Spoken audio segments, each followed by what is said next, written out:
to my channel. This is Mrs. Diaries. Kasama ko ngayon ang asawa ko, ang aking baby.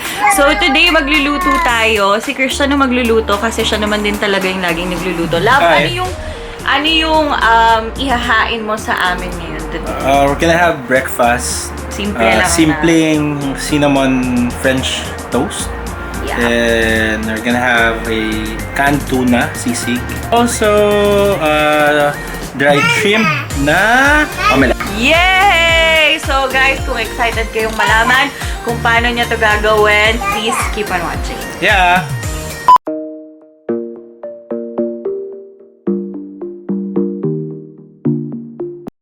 So, there are a few things that we need, ingredients. First is just one whole egg. Using fortified Milk. milk. Kung walang fortified milk, whatever available, pwede nyo gamitin 1/2 cup of fresh milk. Tada! Then, let's put a vanilla extract so that it has a flavor. 1 teaspoon of vanilla extract. And at the same time, a half teaspoon of cinnamon powder. So, depende na yan kung gaano kung gusto yung lasa. The only thing you have to do, get a wire whip o kaya tinidor. Careful lang because of the cinnamon.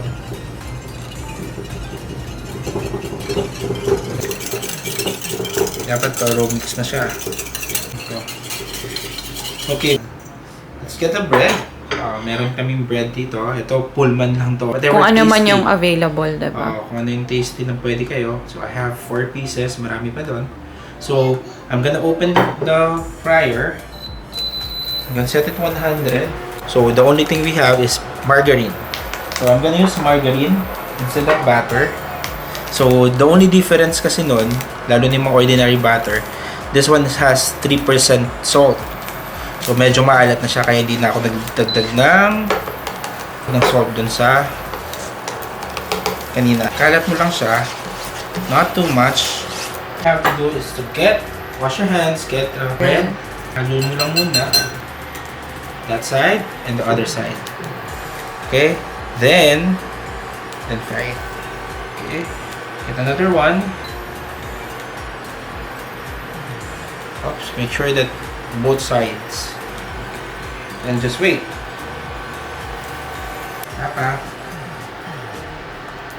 Let's just wait.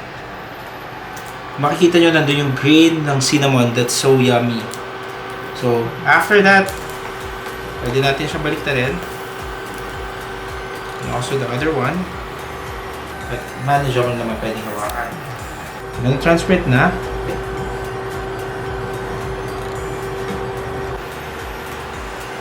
Okay. As you serve it, a dash of cinnamon.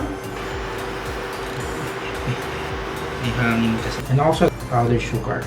Better ito kung meron kang strainer na maliit. Ang laki kasi ng strainer namin kaya hindi ko siya magamit. Sprinkle a bit for this side, for effect. Then, there you go. To get milk again. Then sa milk, pour ka lang ng half. Okay. Then, now you can serve it.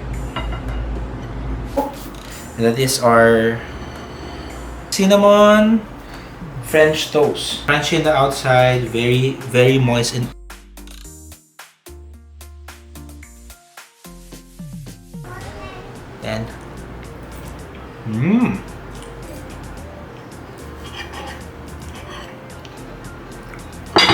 have to dunk it and So guys, titikman na natin.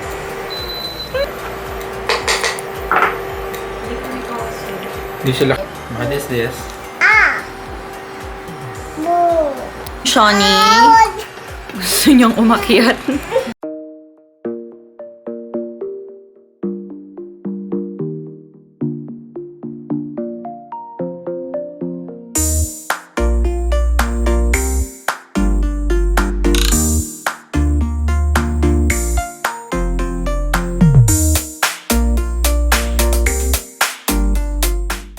lulutuin natin. Tissue. Hindi.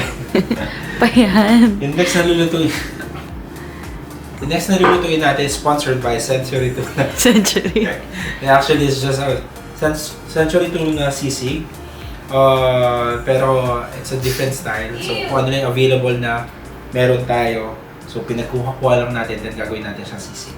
Let's put our oil.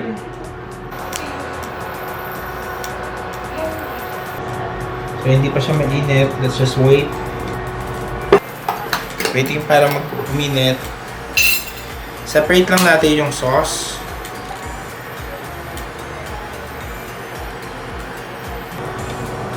Kaya init na yung ano natin. So, let's pour. Ito-toast natin to.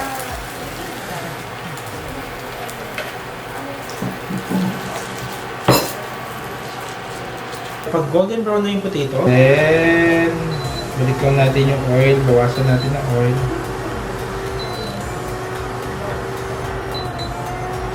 We're going to put our canned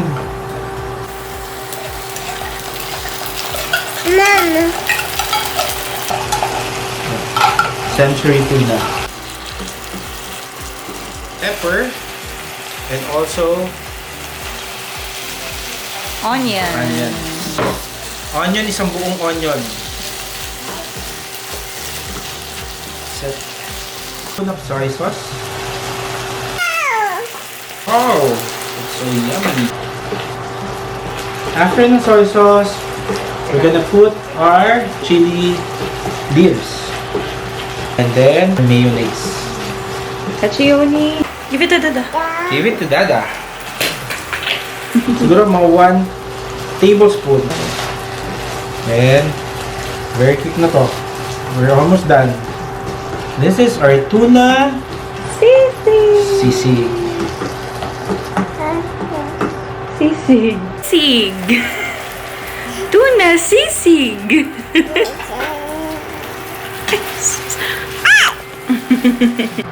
Our tuna sisig.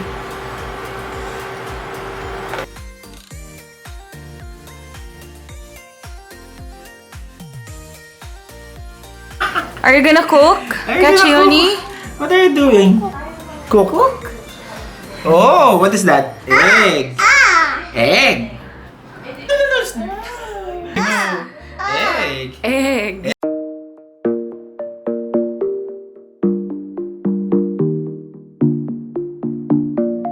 Partner ng sisig, kailangan may egg. Hindi ko nilagay yung egg doon because we're gonna make dried shrimp omelette. So I have 3 pieces of eggs. Second one. Oh, kapag may mga nahuhulog na ganyan, normally hindi mo kakamayin. Use the eggshell to get Ay, it. galing mo.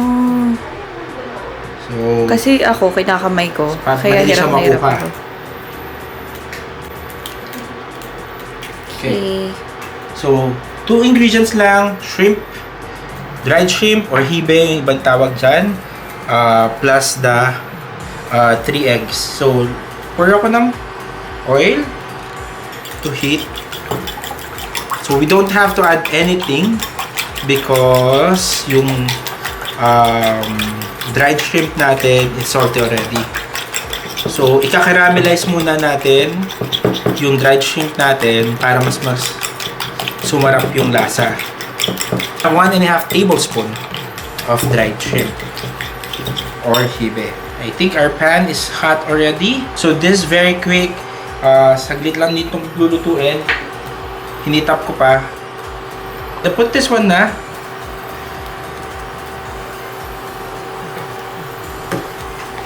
So quick lang. Crispy na siya. So we have to put this one back. So, haluin lang natin siya. Nakamix na siya. So, let's end here. No? Anong pangalan nito? HIBI. So, we just have to wait. Ito lang problema pag induction, hindi even yung luto. Itong side na to stable. Ibig sabihin yung heat nito mas malakas. This one. Can you see? We're gonna fold it. Okay.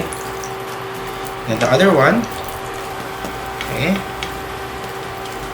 Maganda na yung itsura ng labas at saka ng likod. Ayan. So, what I'm going to do, I'm gonna transfer this one. Okay. Then, okay. Chili powder. There you go.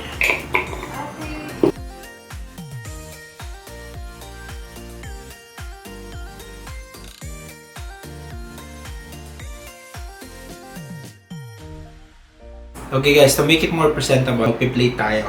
So, I have this cup of rice. So, kahit anong cup. Basil leaves. Oops. Just dash lang. Para lang may arte. Half of it. Cut into half. Okay. Sisig.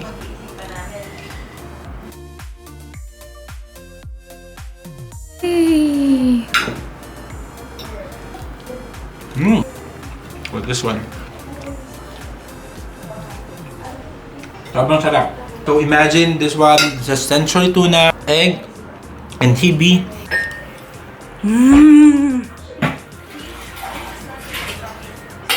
Now for Katsuyoni, syempre, hindi ganito. Usually, nilulutuan pa rin namin siya. Okay guys, I hope na natuto kayo from Christian sa aking asawa dahil marami siyang mga simpleng food na pwede nyong gawin. Madali lang talaga siya, tsaka sobrang mura lang talaga din nila.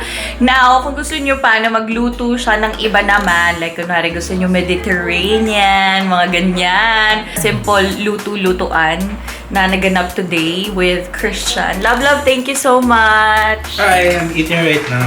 Makain na ka. I'm finishing my food. So, thank you guys for watching this video. See you in my next one. Bye!